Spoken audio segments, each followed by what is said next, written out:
আজি 15 জানুৱাৰী আজি ৰাতিপুৱাৰ কেইবাটাও গুৰুত্বপূৰ্ণ খবৰ আহি পৰিছে ৰেল থানাৰ খবৰসমূহ নিতৌ চাবলৈ চেনেলটো ছাবস্ক্ৰাইব কৰি দিবলৈ ৰাতিপুৱাৰ প্ৰথমটো ব্ৰেকিং নিউজ কংগ্ৰেছ দলৰ বিৰুদ্ধে বিস্ফোৰণ ৰেজাউল কৰিম চৰকাৰৰ মুখ চিনি নোপোৱাটো অসমৰ সংখ্যালঘু ৰাইজৰ বাবে অপমান মই সংখ্যালঘু সংগঠনৰ সত্তা আছিলো ইয়াৰ প্ৰত্যুত্তৰ সংখ্যালঘু জনতাই নিশ্চিতভাৱে দিব প্ৰদ্যুৎ বৰদলৈ আৰু দেৱব্ৰত শইকীয়াৰ বিৰুদ্ধে সৰব ৰেজাউল কৰিম চৰকাৰ বিধায়ক হিচাপে জাতি জনগোষ্ঠীৰ হকে মাত নামাতে দেৱব্ৰত শইকীয়াই 20 বছৰ ধৰি সংগ্ৰাম কৰা মুখ চিনি নোপোৱা বুলি কয় কংগ্ৰেছত যোগদান কৰাৰ পিছতহে মোক মানসিক আক্ৰমণ কৰা হ'ল মই মেৰুদণ্ড ফোন কৰি জীয়াই থাকো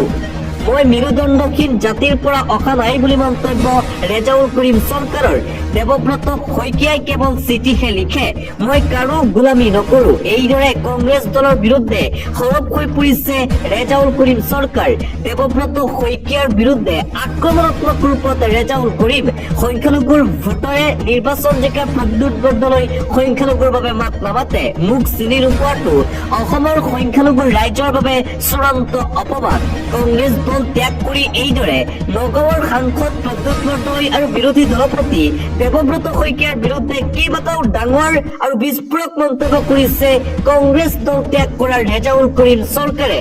আৰু আনপিনে কংগ্ৰেছ দলক সংখ্যালঘু অঞ্চলত নিষিদ্ধ কৰা হৈছে এটা বিগ ব্ৰেকিং নিউজে মুহূৰ্তত আহি পৰিছে নামনি অসমত প্ৰৱেশ নিষিদ্ধ ঘোষণা কৰা হৈছে কংগ্ৰেছ দলৰ গৌৰৱ গগৈ ৰকিবুল হুছেইন দেৱব্ৰত শইকীয়া প্ৰদ্যুৎ বৰদলৈক নিষিদ্ধ ঘোষণা কৰা হৈছে সংখ্যালঘু এলেকাত ৰাজ্যত চলি থকা উচ্ছেদৰ বাবে দায়ী হৈছে কংগ্ৰেছ দল কংগ্ৰেছৰ ভুলৰ বাবেই সংখ্যালঘুক উচ্ছেদ কৰা হৈছে কংগ্ৰেছে মুছলমান সমাজৰ ওচৰত ক্ষমা খুজিব লাগিব ক্ষমা নোখোজা পৰ্যন্ত নিষিদ্ধ ঘোষণা কৰা হৈছে কংগ্ৰেছ দলক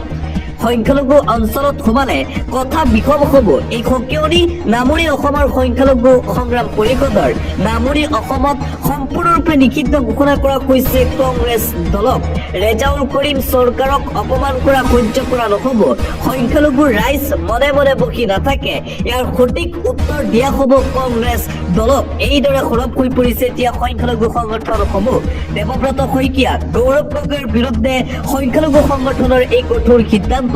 ৰেজাউল কৰিমৰ হত্যাৰ ওপৰত প্ৰশ্ন কৰিলে সংখ্যালঘু ৰাইজ মনে মনে নাথাকে এই হুমকি আমচুৰ কেন্দ্ৰীয় সমিতিৰ সভাপতি ইমতিয়াজ হুছেইনৰ ৰেজাউল কৰিমৰ পৰৱৰ্তী ৰাজনৈতিক যাত্ৰাত আমচুৰ সহযোগিতা থাকিব মুখ্যমন্ত্ৰীয়ে ৰেজাউল কৰিমক লৈ নেতিবাচক মন্তব্য নকৰিব কিন্তু কংগ্ৰেছৰ স্থিতিত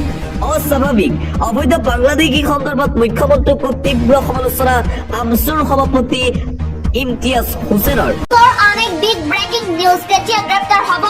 14 ছিংগাপুৰৰ অসমীয়া আগৰি ধৰি জুবিন গাৰ্গক কৰোৱাইছিলে সুৰাপান মাঘ বিহুৰ দিনাই প্ৰকাশ পালে ছিংগাপুৰৰ কৰোনাৰ শ্ৰীপৰ কোনো ধৰণৰ আত্মহত্যাৰ প্ৰৱণতা নাছিলে জুবিন গাৰ্গৰ 14 জনৰ এজনেও বাধা দিয়া নাছিলে পানীত নমা সুৰামুক্ত জুবিন গাৰ্গক পানীত নমাই ৰং চাইছিলে প্ৰবাসী অসমীয়াই সুৰাপান কৰোৱাৰ পিছতে খুস্তি নাছিলে জুবিন গাৰ্গ ঘটনাস্থলীৰ পুংখানুপুংখ অনুসন্ধানৰ ভিত্তিত ৰিপৰ্ট প্ৰকাশ কৰিলে এই মুহূৰ্তৰ ডাঙৰ খবৰ প্ৰতি 100 ml তেজত পোৱা গৈছিলে 333 মিলিগ্ৰাম সুৰা জুবিন গাৰ্গক মৃত্যুৰ মুখলৈ ঠেলি দিয়া 14 প্ৰবাসী অসমীয়াৰ শাস্তি কেতিয়া হ'ব ইয়াৰ পাছৰ আন এক বিগ ব্ৰেকিং নিউজ বিজেপি নেতা মিণ্টু গগৈৰ স্কৰপিঅ'ৰ খুন্দাত প্ৰাণ গ'ল দুজনৰ আহত 3 গৰাকী আহতসকলক যোৰহাট চিকিৎসা মহাবিদ্যালয়ত ভৰ্তি কৰোৱা হৈছে ৰাজপথত স্কৰপিঅ' বাহনে মহতিয়াই নিলে আটাইকেইজনক ভয়ংকৰ দুৰ্ঘটনাত থিতাতে নিহত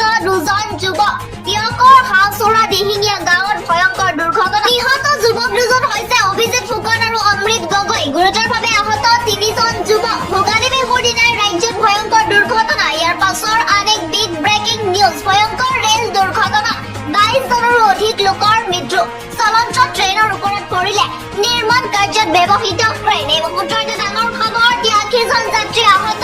8 জনৰ অৱস্থা সংকটজনক 22 জনৰো অধিক লোকৰ মৃত্যু এতিয়াও আবদ্ধ হৈ আছে বহু লোক দুৰ্ঘটনাৰ সময়ত ৰেলখনত আছিলে প্ৰায় 195 জন যাত্ৰী ইয়াৰ পাছৰ আন এক বিগ ব্ৰেকিং নিউজ মুখ্যমন্ত্ৰীৰ হাতত মাত্ৰ এটা মাহ আছে ইয়াৰ পিছতে ৰাইজ বিজেপিৰ বিৰোধী হ'ব বিজেপি চৰকাৰৰ দিনত গণতন্ত্ৰ বিপন্ন হৈছে এনে অত্যাচাৰী শাসকক আমি শাসনৰ পৰা আঁতৰাব লাগে গৌৰীপুৰত